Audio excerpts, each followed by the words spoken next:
Živijo, sem Minja in obiskujem 5. razred. Pri zgodovini se učimo o arheologiji. Zanima me, ali je ta veda tudi v resničnem življenju tako zanimiva kot v učbeniku. Sva na Gosposvetski ulici. Kaj je bilo tu pred davnimi časi?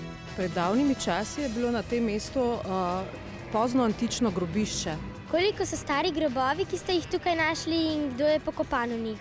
Torej, ti grobovi so stari približno 1600 let in v teh grobovih so v bistvu pokopani prebivalci pozno antične Emone, mesta, ki se je nahajalo pod današnjo Ljubljano. Vas ni nič strah, ko odpirate grobove? Ne, ker smo taki tudi mi pod kožo in mišicami. Kako ugotovite, kje morate kopati? Tukaj, na tem mestu, se je že v preteklosti vedelo, da se nahaja tu pozno antično grobišče, tako da tu v bistvu so bile potem samo še opravljene ene predhodne arheološke raziskave. A se kdaj zmotite? Za sedaj ne poznam primera, da bi se zmotili.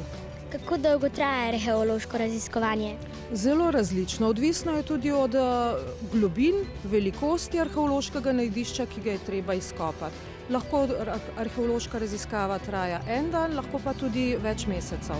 Katero je vaše najpomembnejše odkritje? Odkritje prazgodovinskega deblaka na Ižanski cesti, to je na južnem obrobju Ljubljane. Zakaj je arheologija pomembna? S njeno pomočjo spoznamo ljudi, kako so nekoč živeli, kakšna znanja so imeli. V bistvu njihova znanja so nam podlaga za naš današnji razvoj.